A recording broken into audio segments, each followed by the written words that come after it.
우리 과학논술, 물리논술은 일단은 치르는 학교가 주요 대학들 중에선 5개가 있죠. 연대, 중앙대, 경희대, 건국대, 성균관대 5개 대학에서 수리논술뿐만 아니라 과학논술도 보고 기타 다른 대학들 뭐 여학생도 있는데 뭐 이화여대, 서강대, 뭐 한양대 뭐 이런 학교들 등등등등 어마어마하게 많은 학교들이 어지간해선 수리논술만 보죠. 뭐 가끔 과학논술 보는 학교도 있는데 그런 학교들은 굳이 여기다가 언급할 필요도 없을 만큼 이 수업들 따라오다 보면은 자연스럽게 대비도 되고 문제가 얘들보다 쉽게 나오기 때문에 그렇게 되기도 하고 이 학교들에서 이제 가장 이제 과학논술이 문제되기 때문에 5개 얘기를 하는데요. 여기 써놓은 요 순서가 각 학교 과학논술의 난이도 순서다라고 하면 되겠습니다. 연대에서 가장 어렵고요. 이렇게 써놓긴 했는데 이게 거의 비슷하다고 봐도 괜찮아요. 학교별 특성은 있긴 있습니다. 중앙대 약간 어렵긴 한데 뭐 충분히 많이 써야 되고 여러분들 오늘 일단 잠깐 살펴봐라 라고 한 문제 중에서 논제 1번 같은 경우에 2017학년도와 18학년도에 경희대에서 나왔던 문제를 내가 한번 인용하고 약간 변형을 해봤어요. 거의 그대로인데 17, 18학년도 상당히 최근이죠. 한 3년 전 요쯤 되는 거니까 그런 데에서도 이런 문제 나온다. 결코 아주 쉽지만은 않습니다. 건국대가 의외로 문제가 상당히 까다로우면서도 좋은 문제가 나오는 학교예요. 대신 여러분 알지 모르겠는데 건국대 논술 답안지는 이렇게 안 생겼어요. 건국대 논술 답안지는 이렇게 안 생기고 다른 학교들은 그냥 이런 식으로 줄 쳐져 있고 이만큼에다가 써라 그러는데 건국대 답안지는 1번 문제 거의 요 총평란 정도라고 생각하면 됩니다. 1번 문제 여기에다가 아무튼 풀어봐. 2번 문제는 여기다가 풀어봐 하면서 여기에서 1번, 2번 네가 얼마만큼 쓸지 알아서 결정해가 아니라 문항별로 여기에다가 써라라는 거를 정해주는데 굉장히 좁아요. 뭐 그런 재밌는 답안 특성이 있는 학교지만 어쨌든 문제 자체로서는 뭐 중앙대, 경희대, 건국대 거의 비슷비슷한 수준과 난이도를 가진다고 하겠습니다. 성균관대는 나머지 학교에 비해서는 출제되던 문제들이 현저하게 수준이 떨어져요. 그렇지만 주요 대학 중에 하나이고 여러분들은 오히려 연대 성균관, 중앙 성균관 뭐 이런 식으로 성균관대가 다른 학교하고 같이 볼 때 또 공부하기도 하니까 요 반은 뭐 쉬우니까 쉽게 가자 해서 따로 떼기보다는 뭐 이거 준비하는 김에 같이 가자 하는 느낌으로 하다 보면 자연스럽게 문제가 수준이 좀 쉬운 난이도가 낮은 편이기 때문에 대비할 수 있을 거라고 생각을 해요. 그런데 여러분들 요렇게 써놓기는 했지만 이게 첫 번째 과거부터 생각을 했을 때 이런 식의 난이도들을 거의 비슷하게 유지하지만 점점 특히 뭐 10년 전, 11, 12년 전에 비해서는 2008학년도, 7학년도 뭐 이런 거에 비해서는 오면 올수록 모든 학교의 문제들이 쉬워지는 양상이 있습니다. 특히 연대 문제는 어마어마하게 쉬워지는 양상을 좀 보이곤 있어요. 전에 연대 문제가 굉장히 어렵게 나올 때도 있었는데 그것 때문에 뭐 평가원 또 뭐 정부 이쪽 측에서 야 니네 이거 애들이 못 풀잖아 이런 걸 자꾸 내면 어떻게 하면서 두드려 맞아가지고 그래서 자꾸 쉬워지는 좀 경향이 있긴 있습니다. 그래서 현재는 이 격차가 상당히 컸었는데 학교들 간에 격차가 많이 줄어들었다. 그래서 유형도 비슷해지고 문제 수준도 거의 표준화되는 이런 경향을 가지지만 그래도 난이도 차이는 있고 두 번째로 난이도 차이가 이렇게 나는 결정적인 이유가 뭐겠니? 그냥 어렵게 내서요. 그래요? 그게 아니라 그거 혹시 그거예요. 뭐? 각 학교의 문제에 대한 물리2 반영 비중 때문에 그랬습니다. 물리학2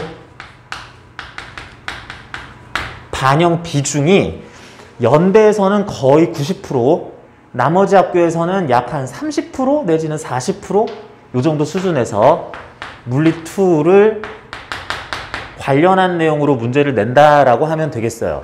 그러다 보니까 학생들이 물리학 1은 그래도 수능 준비를 하든 뭐라든 어느 정도 공부를 하는데 물리학 2는 너무 소홀히 하다 보니까 관련 내용이 물리학 2 비슷하게만 나오면 그냥 기본적으로 난이도는 올라가 있다라고 생각을 해야 됩니다. 그래가지고 이런 난이도들을 보이는데 이 학교들에서 비중이 이 정도다라고 하는 게 결코 한 문제에서, 한 해의 문제에서 관련 내용이 포함 정도가 이 정도다라는 걸 뜻하는 것뿐만이 아니라 어떤 애는 물리학 1 관련 내용만 쭉 나와요. 물리 2에만 있고 물리학 1에는 없는 거, 이런 거는 안 내고, 어쩌다가 한 3년에 한 번은 특정 학교에서는 생 물리 2를 내기도 합니다. 물리 1 과목에서는 안 다루는데 물리 2에만 나온 내용들도 다루고.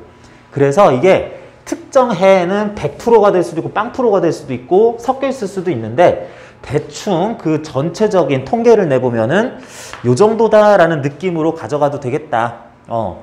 그래서 난이도가 이렇게 나오게 되는데, 다시 연대 같은 경우에는 거의 90%라고 했지만 그냥 물리 2만 나온다라는 느낌이 체감적으로는 들 정도로 굉장히 물리 1 과목은 오히려 배제하고 상당히 물리 2에 대한 내용을 이렇게 좀 많이 쓰는, 주로 쓰는 그런 경향이 분명히 있긴 있습니다. 그런데 그 비중도 최근 들어 상당히 줄어들었고, 개정된 물리 1, 2 말고 물리학 1, 2라고 부르는 과목이 수능이든 논술이든 이번에 처음 모든 입시에 반영이 되죠. 개정되면서 이런 식으로의 단원 구성을, 이런 건 빼고 이런 건 더한 것들을 반영해라는 게 처음인데, 그러면서 여러분들도 이제 물리 2, 물리학 2 공부를 해봤으면 알 건데, 물리학 2가 물리학 1하고 큰 차이를 보이지 않아요. 생각보다 그 둘 간에 내용적으로 차별적이던 것들이 많이 섞여버렸습니다. 예를 들면 물리학 1에서는 뭐 상대성 이론 다루더라도 특수상대로성 이론 하는데 2에서는 갑자기 일반 상대론 여기서 하고, 옛날에는 이거 1에 있었는데 옛날에 물리학 1에 있었던 케플러 법칙 물리학 2로 넘어가고, 물리 2에 있었던 탄성력, 옛날에는 탄성력 용수철 물리 1에서 안 다뤘습니다. 물리 1으로 가고, 또 뭐 반도체 다이오드는 반도체 다이오드 트랜지스터 다 물리 1에 있었는데 트랜지스터만 2로 가고, 뭐 이런 식으로 되면서 각 단원별로 되게 많이 섞였어요. 내 체감이 아니라 내용적으로 그렇게 굉장히 연계성인들이 좀 잘려서 나눠진 기분이 있어가지고, 어느 정도는 여러분들이 열심히 물리학 1 과목 공부를 했다면 거기에서 추가적으로 조금만 더 공부해야 되는 내용들이 물리 2에서 분명히 나온다. 자, 그런 내용 중에서 이제 그런 경향성을 따른다면 또 물리 2 관련 내용들이 나올 거기 때문에 여러분들이 잠시 참고를 하자면은 6쪽, 7쪽 넘어가서 9쪽 보면은요, 물리학 2 내용 중에서 확인사항으로서 물리학 1 과정 이외의 내용은 요런 게 있다. 역학, 전재기, 파동, 양자역학 이런 거 있는데, 일단 물리 2에서 가장 이제 중요하면서도 물리 1에는 안 나온 내용이 역학에서의 포물선 운동, 등속 원운동이 있습니다.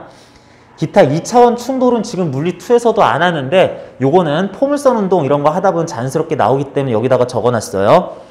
그리고 이거는 진짜 최중요, 여기 2017학년도 8학년도 경희대 출제 문제만 봐도 아예 대놓고 원운동, 포물선 운동 얘기하고 있죠. 그러는데 다른 데서도 많이 인용하고요. 그리고 역학 부분에서 단진동과 용수철 그랬는데, 이게 애매하게 용수철 관련 내용이 물리학 1으로 넘어가면서 그냥 물리 1 하다 보면은 이건 다 해결되는 식으로 지금은 조금 바뀌긴 했습니다.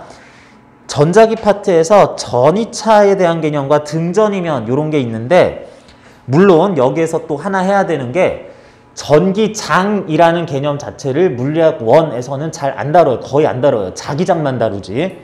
그러면서 전기장에 대한 내용 자체가, 전기장이 몇 뉴턴/퍼 쿨롱인지 구해라 라는 그런 것에 대한 내용이 물리 2로 완전히 넘어갔는데, 물리 2에서는 원래 그런 전기장에 전위값도, 전위차나 전위값도 구하여라 라는 내용이 있어요. 근데 그거를 연대에서 굉장히 좋아했었어요. 연대에서 굉장히 좋아했었고, 나머지 학교에서 조금씩은 언급을 하는 편이었는데, 어차피 전기장이랑 섞여서 물리 2에 있다 보니까 이제는 여기서도 출제될 가능성이 더 높아졌다라고 하겠습니다. 자, 파동 뭐 여기다 써놓긴 했는데 뭐 그냥 그렇고요.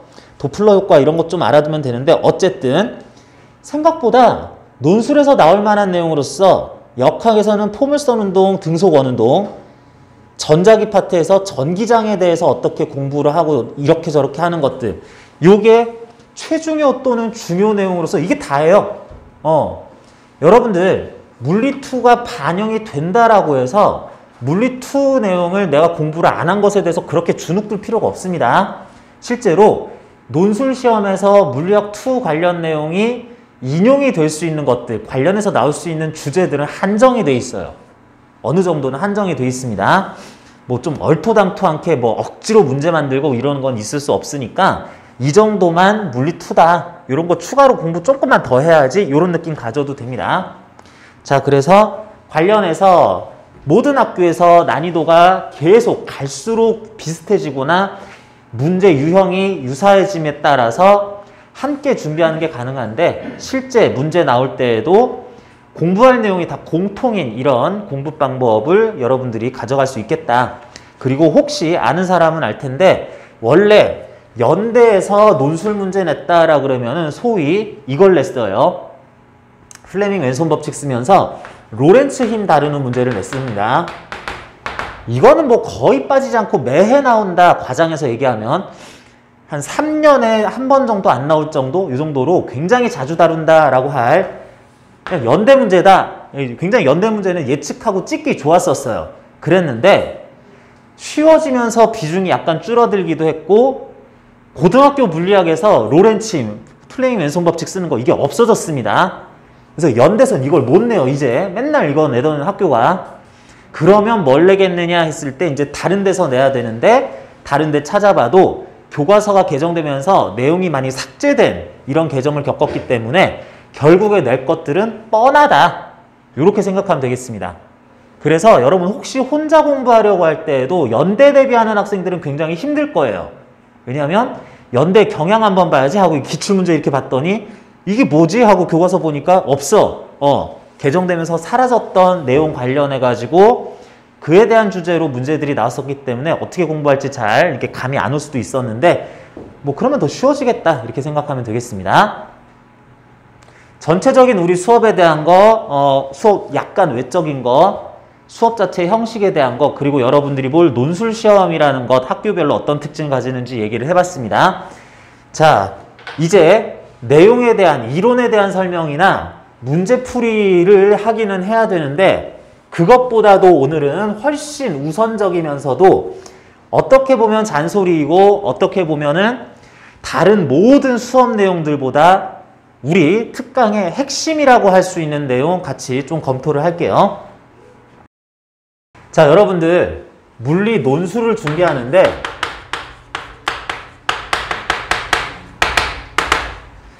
얘들아, 여기 혹시 물리 논술 관련해서 조금이라도 공부해본 사람 어떻게? 뭐 EBS 이런 데서 기출문제 이런 거 봤나? 따로 문제 풀고 답안 작성 해봤어요? 조금 해봤어요? 그래? 또? 기출문제로 연습해갖고 또? 그렇게 해봤어요? 그렇습니다. 보통의 학생들이 물리논술 또는 과학논술하고 수리논술은 약간 다르게 준비를 해요. 무슨 얘기냐면 수리논술은 학생들이 조금 빨리 시작하는 학생들은 보통 학생들이 입시를 본격적으로 공부를 할 때 고등학교 2학년 정도까지는 그래도 모든 고등학교 교과과정에 대한 수학 내용을 한 번은 다 보고 3학년 때는 이제 되풀이, 고난도 문제풀이 이런 걸 하는 게 그냥 일반적이에요. 그러다 보니까 내용에 대해서 어느 정도 맞춰놓은 고등학교 2학년 겨울방학이나 약간 고등학교 2학년 때부터 이르게는 수리논술도 수업을 꾸준히 듣는 친구들이 있습니다. 아니면 이제 여름방학 특강, 3학년 여름방학 특강 이런 것부터도 듣기도 하고 그래서 수리논술은 굉장히 많이 접할 텐데 우리 과학논술은, 물리논술은 그렇게 공부 안 해요. 아예 그렇게 공부 안 해요. 과학 어마어마하게 선행해서 2학년 때 이미 모든 걸 그런 거 없고요. 그런 거 없고요. 2학년 때 열심히 내신 따라가다가 수능에서도 봐야 되겠다 해가지고 3학년 동안에 이제 수능 준비로서 막 수능 특강, 수능 완성도 풀고 문제집, 기출문제집 보고 이렇게 하는데 그래서 나는 아직 논술 문제까지 접근하기는 힘들어 라는 생각 때문에 과학 논술은 시작을 안 합니다. 그러다가 그나마 가장 일찍 시작하는 학생이 여름방학 특강부터 시작을 해요. 여름방학 특강이라고 하는데 요거는 지금 나도 하고 있는데 지금 6회차, 7회차 정도까지 진행이 됐고요. 앞으로도 계속 몇 회 정도 더 나갈 텐데 한 10회나 12회까지 진행되는 반들에 따라서 그렇게 있을 텐데 그런 수업 나도 진행을 하고 있는데 이게 가장 빨리 시작하는 논술입니다. 과학 논술이에요. 그 다음으로 시작하는 학생들이 추석 특강이고요. 그 다음으로 시작하는 학생들이 특정 학교 시험 보기 직전 파이널이라고 하죠. 뭐 올해 같은 경우에는 10월에 보는 학교라고 할 수 있는 게 거의 없어졌기 때문에 뭐 그 직전보다는 이제 수능 직후부터 그 학교 시험 볼 때까지 이틀 특강, 일주일 특강 뭐 이런 식으로 하는 그 수업 듣는 학교 학생들이 가장 늦게 시작하는 학생이고 나머지는 아예 공부하지 않고 그냥 시험 보러 들어갑니다. 그러니까 논술에 대비하기 위한 공부를 제대로 하지 않고 시험장에 들어가요. 그런데 그동안에 수능 준비 열심히 했고 공부 열심히 했으니까 어떻게든 풀 수 있겠지라고 해서 들어가는 학생이 전국 논술 준비하는 학생의 몇 프로 정도 될 것 같아요? 나도 정확하게 몰라요. 정확하게 모르는데 내가 체감하기로 그렇게 어떻게 보면은 논술을 따로 준비 안 하고 시험장으로 들어가서 문제풀이를 시작해서 인생 최초로 답안 작성을 해보는 학생들이 실전에서 그 실전 시험에서가 처음인 학생들이 전국 학생들의 95%입니다. 뭐라도 대비하는 친구들은 한 5%밖에 안 되는 것 같아요. 그리고 파이널 때만 깔짝 뜨는 학생 뭐 별로 안 되고요. 그리고 여름방학 추석특강에서 시작하는 학생들 극소수 1% 미만이에요. 이제 나머지 한 3, 4%가 이거 1% 미만 어쩌고 저쩌고 하다가 한 3, 4%는 기출문제 한번 출력해보고 EBS에서 그래도 강의 있으니까 기출문제 풀이 강의 한번 드러나 보다가 아 그렇구나 하고 넘어가고 이러는 경우가 많습니다.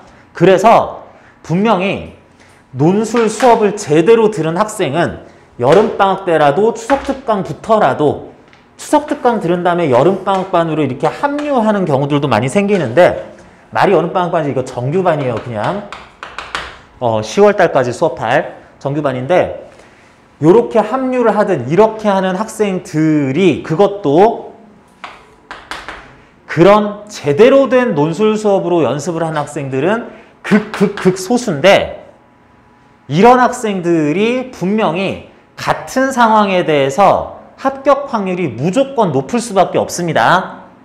자, 그 이유에 대해서 잠시 설명을 할 건데 이거 무슨 그러니까 수업 열심히 들어야 돼가 아니라 여러분들이 논술을 어떻게 답안 작성을 하고 문제풀이를 해야 되는지에 대해서 그 근본적인 얘기를 해야 되는 거라서 그래요.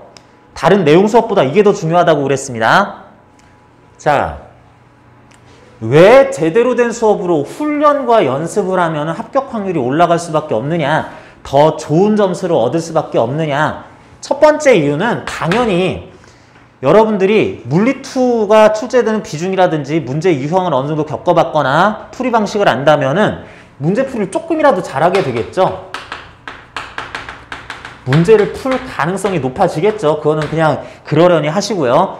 자, 두 번째로 학생들이 굉장히 많이 착각하는 것 중에 하나가 논술 시험은 이게 붙고 떨어지고가 그냥 운빨이다라고 주장하는 미친놈들이 있습니다. 아이고 말이 좀 운빨이다라고 주장하는 과격한 사람들이 있어요. 내가 수업 촬영을 하는데 이런 거는 이제 편집 들어간다는 얘기죠. 그래가지고 약간 그런 거 편집한 다음에 올리니까 뭐 대단한 건 아니긴 한데 그런 학생들이 있는데 여러분들 그 얘기 들으면은 여러분 여기 혹시 아버지, 어머니, 삼촌, 고모들 중에서 대학 교수님 있으세요? 중에서 논술 시험 내가 채점했다, 아유 죽을 뻔했다 하는 그런 선생님 분 주위에 있으세요? 없어요? 그런 얘기 교수님들이 들으면 굉장히 열받습니다. 굉장히 싫어합니다. 왜? 자, 학생들이 무려 답안지를 낸 다음에 여기에 대해서 채점을 어떻게 하느냐에 따라서 얘의 대학의 분야 마냐가 달려 있어요. 이걸 갖다가 잘 썼네. 70점. 다른 학생. 엄청 잘 썼네. 90점. 아까 걔보다는 조금 못 쓴 것 같은데 87점. 이렇게 점수를 매길 리가 없잖아. 당연히 이렇게 안 합니다. 그러면 어떻게 점수 채점을 하느냐? 답안지들에 대해서 배점표가 있습니다. 배점표가 있어가지고 절대로 주관이 들어가면 안 되고 객관적으로 누가 봐도 그 점수가 나올 수 있는 인정할 점수가 나와야지 되는데 그 점수를 요런 말 들어있으면은 플러스 2점, 요런 거에 대해서 언급했으면 플러스 3점, 이런 거는 잘못하는 것 중에 하나인데 이거 잘못 언급했으면 마이너스 1점, 요런 식으로 정답이 맞았다라고 그러면 플러스 10, 플러스 7점 뭐 이런 식으로 해가지고 배점표가 있어서 학생 답안지를 거둔 다음에 인적사항 가리고 뭐 수험번호만 남겨놓은 다음에 요 항상 시험지에 이 바깥 부분에는 괴선 바깥 부분엔 필기하지 마세요 돼 있는데 그 부분 자르고 나머지 부분이 알맹이를 복사를 두부를 해요. 복사를 두부를 해서 공정하게 하기 위해서 교수님 두 분이 똑같은 거를 중복 채점을 합니다. 둘이 나서 야 니네 이거 해 난 이거 할게 이게 아니라 똑같은 거를 두 분이 채점해요. 두 분 이상이 채점을 합니다. 귀찮으니까 조교시키고 이런 거 없어요. 그러니까 교수님들이 내가 억울해가지고 이것 좀 내가 들은 얘기가 있는데 제발 이것 좀 퍼뜨려 달라고. 무슨 뭐 교수들 뭐 그냥 또 조교나 대학원생 시키겠지 그런 거 아니랍니다. 자기가 열심히 하는데 그거 안 알아줘가지고 되게 섭섭하다 그래요. 교수님들한테 나눠준 다음에 중복 채점을 한 다음에 역시 배점표대로 잘 썼다 못 썼다가 아니라 이런 말이 있다 없다를 판단해가 체크 총점 이렇게 나온 것들을 또 비교를 해요. 그럼 점수가 똑같아야 되죠. 객관적으로 채점을 했으니까. 그런데 약간 차이가 난다, 심하게 차이 난다 그럼 재채점을 합니다. 이 사람들이. 이거 50점 만점에 37점. 근데 50점 만점에 이 사람만 15점 이렇게 됐어. 야, 점수가 왜 이래? 그러면서 다시 해봐. 그러면서 이렇게 해가지고 내가 채점을 잘못했네. 이런 것들을 재채점까지 해요. 그래서 최대한 거의 수능이나 객관식 문제에 대한 배점을 주는 것만큼 채점을 하는 것만큼 누가 봐도 그 점수가 나오도록 채점을 할 겁니다.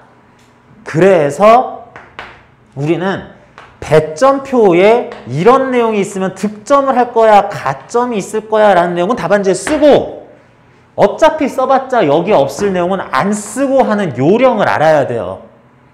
그걸 알아야 고득점을 효율적으로 할 수 있는 건데 일반적으로 여러분들 별다른 설명하지 않고 별다른 내용에 대한 설명하지 않고 일단 첫날부터 야 문제 풀어봐 그랬던 이유가 있습니다. 요령이 있는 학생은 잘 썼겠지만 요령이 없는 학생 내지는 공부 안 해본 친구들은 지금 쓴 답안지를 일단 제출을 했는데 이게 잘 쓴 친구들인데 딱 눈에만 봐도 불합격 확정인 학생들이 많이 있네요. 이렇게 하면 절대 안 돼요. 이렇게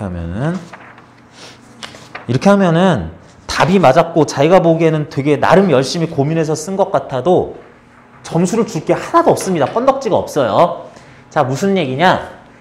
잘 쓴 학생들도 분명히 있네요. 살펴보니까 연습이 좀 돼 있든지 할 수도 있는데 자, 무슨 얘기냐면 배점표를 따라가야 되는데 자, 가장 많이 실수하는 거 우리 수업 진행하면서 조금 더 얘기도 할 수 있는데 가장 많이 실수하는 게 어쨌든 물리는 문제 상황에 대해서 분석한 다음에 식으로서 나타내서 숫자 값을 구하는 게 기본이에요. 논리적으로 이치를 따져가지고 이러이러 할 거다 이러는 것보다는 내용에 대해서 계산을 통한 정답을 얻어나가는 과정이 분명히 있을 텐데 그러다 보니까 학생들이 제일 많이 쓰는 답안지 무슨 변위를 S라고 하자 시간을 T라고 하고요. 이렇게 해가지고 가속도를 무슨 물체 가속도를 A1, A2라고 한다면 그래프 찍 그려놓고 여기다 식 조금 그려놓고 여기다 이런 거 이렇게 해놓고 빗금 이렇게 쳐놓고 계산 몇 개 한 다음에 S는 V0 T 플러스 2분의 A T제곱인데 뭐시기 해가지고 나눠서 생각해서 그래서 또 A1은 A2는 이렇게 묶어가지고 열심히 해가지고 예쁘게 답안지에서 얼마는 무엇인가 글쎄요. 얼마요. 맞았으면 이게 득점 챙겨갑니다. 그런데 이런 유사한 형식의 답안지 썼다 치자. 이거 그냥 정답 맞은 것만 하지 이거는 쓸데없이 쓴 거. 이거 빠져도 점수는 변하지 않습니다. 극단적으로 내가 좀 과격하게도 얘기를 했는데 무슨 얘기냐면 학생들 답안지에서 가장 많이 보이는 실수가 답안지를 계산 전개로 수식 전개로 가득 채운 답안지예요. 여러분들도 선생님 채점이 이루어질 때 어떤 거는 득점 요소고 어떤 건 감점 요소고 어떤 건 써봤자 득점이 없나요? 라는 거 나한테 물어볼 필요 없어요. 여러분들이 어느 정도는 생각만 잘 해보면 가만히 생각만 해보면은 여러분들도 파악할 수 있습니다. 자, 여러분들이 어떤 답안지를 봤는데 이렇게 돼 있어요. 머시기 문자 막 곱하기 나누기 괄호 어쩌고해서 는 머시기 해서 는 해가지고 이렇게 돼 있고 그래서 전개해서 이항해서 어쩌고 저쩌고 해서 새로운 식 만들어가지고 이렇게 나왔을 때 자, 이 서술을 통해서 이걸 작성한 사람의 어떤 능력을 파악할 수 있어요? 어떤 사고 과정을 파악할 수 있어요? 이 식을 보면 뭘 파악할 수 있어? 아, 얘는 덧셈, 뺄셈, 곱셈, 나눗셈, 이항, 통분을 되게 잘하네 라는 거를 볼 수 있겠죠. 이걸 다 잘했으면 아이 그것도 못하냐? 이런 것도 있겠지만 야 이것도 틀렸네? 할 수도 있지만 잘했으면 야 얘가 덧셈, 뺄셈, 사칙연상, 이항, 통분, 약분, 인수분해는 되게 잘하네 할 수 있겠죠. 물리논술 답안지죠. 이항, 약분, 통분, 인수분해 잘하니까 점수 줘야지 라고 판단이 들어요? 물리논술 답안지인데? 심지어 수리논술도 아닌데 그런 생각을 할 리가 없죠. 이거 채점 안 됩니다 이거. 수식전개 채점 전혀 안 돼요. 여기서 이항하다 잘못했네. 감점. 이렇게 괄호로 묶은 거를 분배 법칙을 잘 썼네. 굿. 말도 안 되죠. 쓰지 마세요 제발. 이거 쓰면서 여러분들이 실제 답안 작성을 해보면 알겠지만 내용을 필기를 하는데 시간도 굉장히 오래 걸립니다. 채점 안 될 거 쓰느라고 시간 다 잡아먹어요. 선생님 그러면은 수식은 쓰면 안 되나? 써야지. 쓰는데 써야 되는 수식이 도대체 무엇이냐? 여러분들이 답안지에서 연출해야 되는 수식이라는 것은 이제 내용상 자연스럽게 들어가는데 어떤 내용으로 답안을 구성하고 형식이 어떻게 돼야 되는가라는 것으로 이제 얘기를 할 수 있습니다. 자, 여러분들이 물리에 대한 문제풀이를 하고 내용 접근을 할 텐데 물리 문제 풀이를 여러분 마음대로 하면 안 돼요. 뉴턴이 시킨 대로 해야 됩니다. 좀 과장해서 얘기를 하면은 또는 기타 과학자들이 시킨 대로 해야 돼요. 내 생각에는 이 문제는 이렇게 풀어야 되겠다 필요 없고요. 야, 뉴턴이 그렇게 하면 안 된다 그랬어 라고 하면은 그냥 여러분들이 틀린 겁니다. 그렇기 때문에 무슨 말이냐면 일단 상황 분석을 해야 돼요. 상황 분석을 한 다음에 이 문제에서는 이러이러한 법칙과 이론을 공식을 써야 되겠다.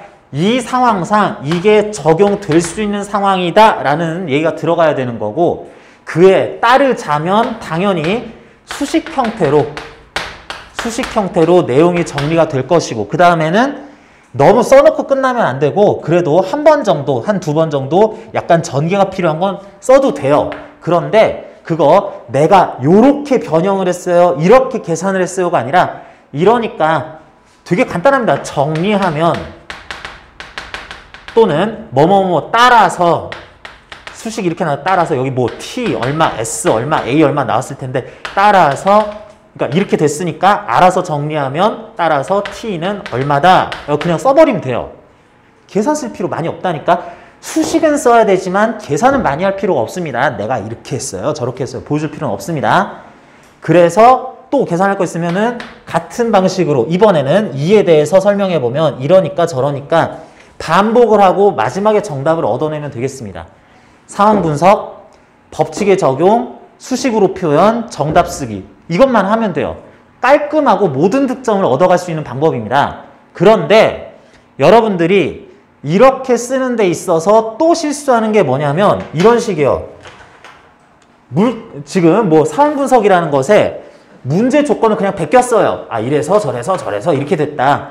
그런데 예를 들면은 그렇게 되는 과정에서 물체가 낙하고 폼수 운동하는 과정에서 역학적 에너지 보존 법칙이 성립함으로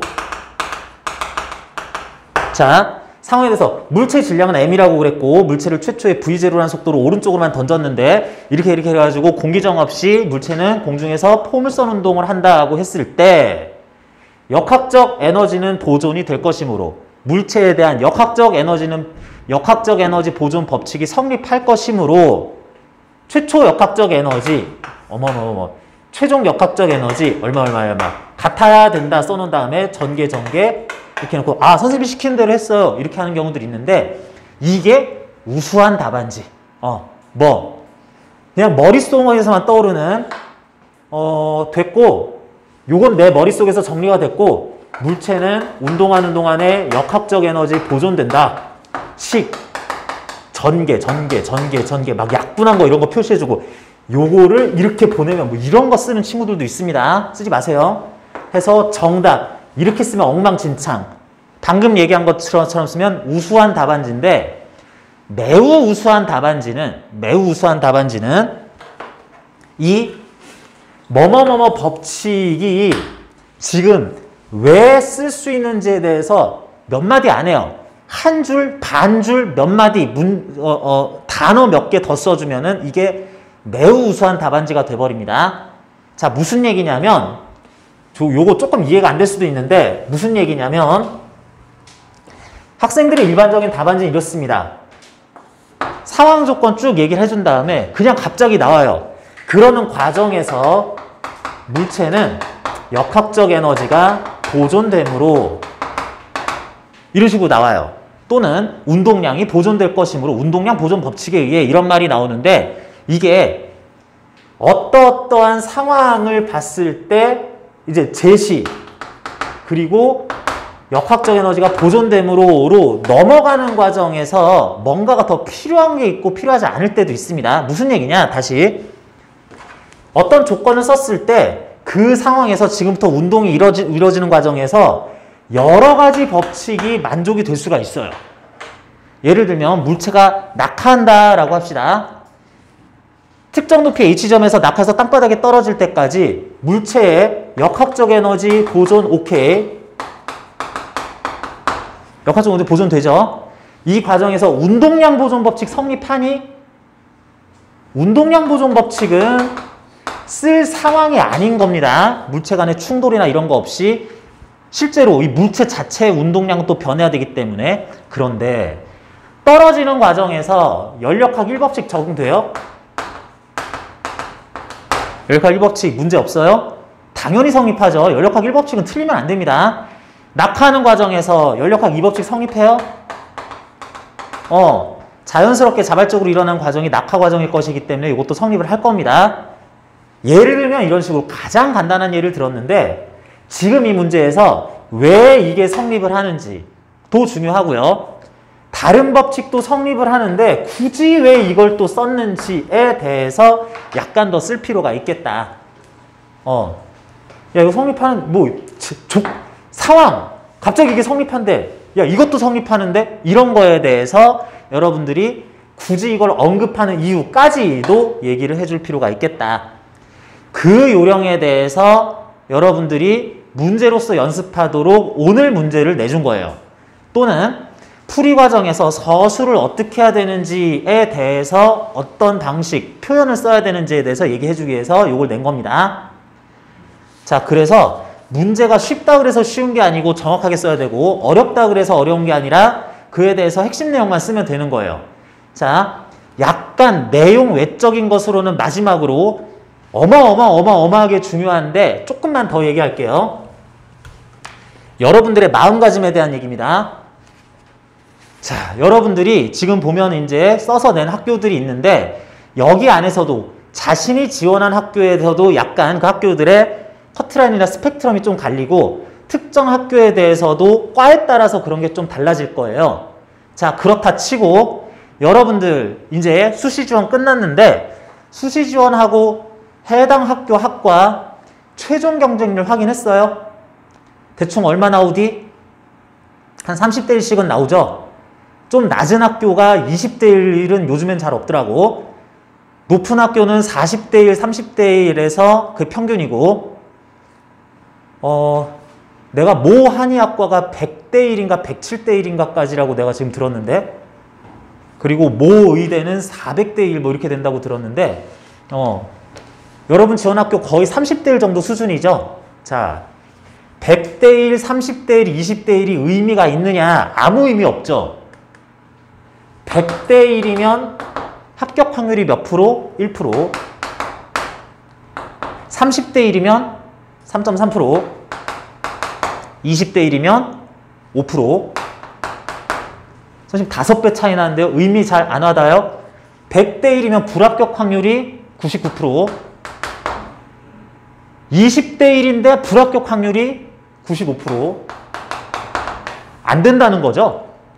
야, 무슨 일을 하는데 이루어질 확률이 99%, 95%, 92%. 그냥 안 된다고 우리는 생각을 하잖아. 전쟁 확률이 23%예요. 아, 전쟁 안 일어나겠네. 95%면 그냥 전쟁 안 일어나는 거 맞습니다. 이런 상황인데, 이게 다는 아니에요. 여기서 이제 중복해서 지원하고, 그래서 추가 합격하고, 뭐, 그런 것들 때문에 이건 좀 과장해서 한 얘기긴 합니다. 어쨌든 그러는데, 무슨 얘기냐면, 지원한 학생들 중에서 최상위 1, 2, 3, 5%가 합격을 한다는 얘기예요. 자, 그런데 그 지원한 학생들이 어떻게 되냐? 자, 여러분들이 각자 지원한 학교와 학과가 지나치게 상향, 안정, 하향 지원 이런 걸 하지 않았다면은 내 수준에서 아마 이 정도 학교에 붙을 수 있을 거야로 전망에, 그래서 상담을 통해서 되는 학교를 지원을 했으면 다른 애들은 어떻게 했겠니? 걔들도 똑같은 마음으로 지원을 했겠죠? 나보다 성적이 좋은 학생들은 다른 학교 또나 같은 학교 다른 과, 나보다 성적 나쁜 애들은 또 다른 학교 학과를 썼을 거예요. 걔들은 나하고 아무 상관없는 애들입니다. 같은 학교에서 똑같은 시험 문제로 학과마다 점수를 커트라인을 달리해가지고 따로 뽑기 때문에, 그러면 결국은 무슨 일이 일어나? 나랑 같이 경쟁할 실질 경쟁자들은 결국 나랑 실력이 똑같은 애들끼리 경쟁을 하게 됩니다. 나보다 못한 애들은 어차피 나랑 경쟁을 안 해. 다른 학교 썼어. 나보다 잘하는 애들은 다른 학과, 다른 학교 썼어. 선생님 저 연대 의대 지원했는데요. 경쟁자가 더 이상 없는데, 그러면 뭐 이제 최상위권들이 또 경쟁을 하겠지만, 암튼 특정 학교 학과를 여러분들이 오버해서 쓰거나 너무 하향 안정적으로 쓰면 똑같은 학생들이 시험을 봅니다. 내가 문제를 풀기 어려우면 다 어려워요. 그 해에는, 특정 해에는 50점 중에 지원자 평균 점수가 3.5점 되는 해도 있어요. 중앙대에서 옛날에 그런 적이 있었는데, 지원자들이 그냥 다 못 푼 거야, 그냥.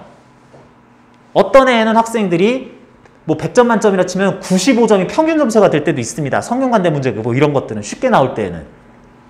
그래서 시험 보고 잘 나왔다라고 그래가지고 합격하는 게 아니에요. 왜? 남들도 다 95점 맞았으니까. 근데 떨어져. 그거 보고 얘기하죠. 아, 논술은 진짜 믿을 게 안 돼. 제멋대로 채점하는 것 같아.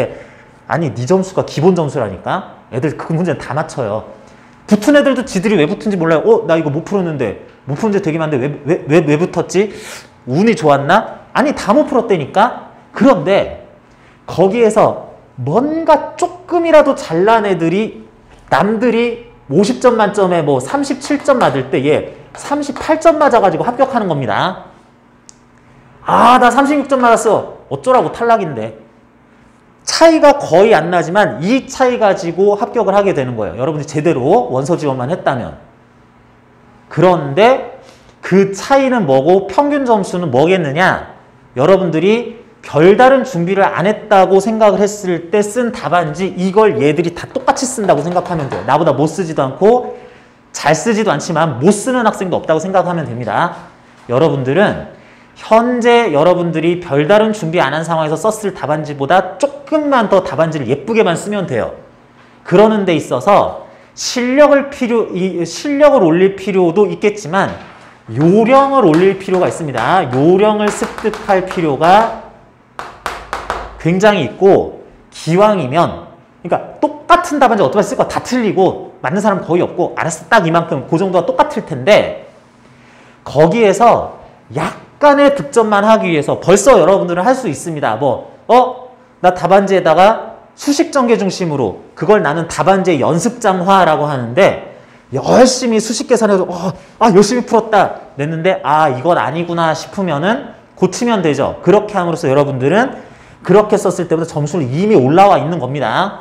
그건 아니야 라는 걸 알았다는 것 자체로 점수는 이미 올라가 있어요. 합격 확률은 올라가 있습니다. 뿐만 아니라 그런 문제 중에서 혹시 올해에 어려운 문제가 나와서 다 같이 점수가 바닥권에서 평균 점수가 형성된다면 나는 나 저거 할 줄 아는데 그래도 툭 튀면 이건 수석이에요. 그러면은 장학금 받고 들어가면 됩니다. 애들 다 못 풀어. 여기서 1, 2점 가지고 막 아등바등 하고 있는데 나 저거 어디서 들었는데 이렇게 하면 되던데 답을 맞았어. 나만 맞았어. 수석이죠. 대학 되게 쉽게 들어가면 됩니다. 그걸 위해서 물리2 주요 내용들이나 몇 가지 좀 어려운 내용들도 일단 들어는 보고 경험은 해보자 라는 거예요. 그래서 이제 내용적인 습득을 조금 하는 것이 위력을 발휘한다든지 아니면 답안 작성 요령만 어느 정도 갈고 닦아도 여러분들의 답안지는 분명히 득점에 훨씬 유리한 걸로 바뀔 거니까 그런 것들을 어떻게 할지 문제를 통해서 확인하고 머릿속으로만 생각하면 안 되고 실제로 시험장에서는 내 표현으로 답안의 연출을 할 줄 알아야 되는데 그거를 연습을 안 하면은 실제로 생각만 하지 이게 답이 안 나와요. 이게 안 써집니다. 특히 시간 안에 시간 제한 속에서 급해 죽겠는데 쓰려고 그러면 더 안 나와요. 그래서 이러쿵 저러쿵 말이 많지만 가장 중요한 것은 답안 작성이에요. 첨삭이고 첨삭 교정이고 그래서 재작성이에요. 제작성 중요합니다. 내가 여러분들 요즘에 타자나 치고 문자나 보내지 필기나 글을 완수하는 건 잘 안 하기 때문에 이 정도 분량을 쓰는데 내가 시간이 얼마나 걸리는지 몰라요. 그래서 침착하게 다 풀다 가도 답안 쓰다가도 잠깐만 시간이 왜 이렇게 금방 갔어? 왜 저거밖에 안 남았어? 하다가 날림으로 마지막에 끝나고 이런 경우도 있습니다. 시간이 이만큼 나면 나는 이만큼 쓸 수 있으니까 좀 생략도 해가면서 빨리빨리 써야지. 시간 여유 있네. 제대로 다 써야지 하는 것도 조절할 줄 알아야지. 안 그러면 풀어놓고 답안지에다가 그 표현이나 쓰는 거를 못해가지고 억울하게 점수 팍팍팍 깎이는 경우가 있다. 내가 푼 문제들에 대해서는 정확하게 답안을 다 완수를 하고 채워놓고 나와야지 한다. 라는 게 여러분들 평소 답안 쓰기 연습을 하면서 또한 익혀가야 할 능력 중에 하나다라고 해야겠습니다. 자, 뭔가 내가 특히 추석 특강 3회까지 하는 거기 때문에 뒤에서 문제 풀다가 실제 경험해보고 그때 얘기해야지 하는 것들 중에도 많이 있었는데 그런 것들도 많이 있었는데 나도 급해가지고 그냥 그런 것들 이 문제 풀어보고 3회차 때 4회차 때 이 문제 풀다 보면 이렇게 나오잖아. 이런 건 또 주의해야 돼 하는 것들 그냥 한꺼번에 다 얘기를 해버렸어요. 그래도 빼먹은 게 있긴 있습니다. 아주 좀 상세한 몇 가지 주의사항들 그런 것들도 있긴 하지만 내가 얘기했어요. 이론적인 것, 내용에 대한 설명보다도 훨씬 중요한 게 이거라고도 할 수 있으니까 여러분들 요거 반드시 숙지하시고 뭔가 느낀 바가 있다면 답안 작성할 때 꼭 참고해 보시고 질문사항은 또 질문하시고요. 내가 우다다다다다 얘기해가지고 좀 잠깐 놓쳤다 하는 부분은 일단 요거 수업한 거나 논술 전반에 대한 설명 내가 그 영상으로 또 올려놓고 여러분한테 공지하고 그럴 거니까 그걸로 보시면 되겠습니다. 복습하거나 그러시면 되겠어요. 잊어버릴 때쯤 한 번 더 보고 하면서 맞다 내가 자꾸 이렇게 실수했었지 하는 것들 깨닫기만 하면 되고 실제 답안 작성 해야 돼요. 이거를 해야 됩니다. 자, 그래서 기타 우리 수업에 관한 내용에 약간 벗어나는 것들이지만 매우 중요한 얘기, 여러분의 핫불이 달려있다라고도 할 수 있을 그런 얘기 좀 하느라고 시간을 꽤 보냈지만 결코 허비하는 시간이 아니었었고요. 자, 여러분들 이제 내용 보면서 관련 내용들 좀 정리를 할 텐데 여러분들 문제풀이 쭉 하고 요거 설명 듣느라고 지금 이제 11시 됐는데 계속 이제 앉아 있었다 보니까 지금 조금만 쉬는 시간 가지고 화장실 갔다 오고 물 한 잔 마시고 한 다음에 좀 이어서 보겠습니다.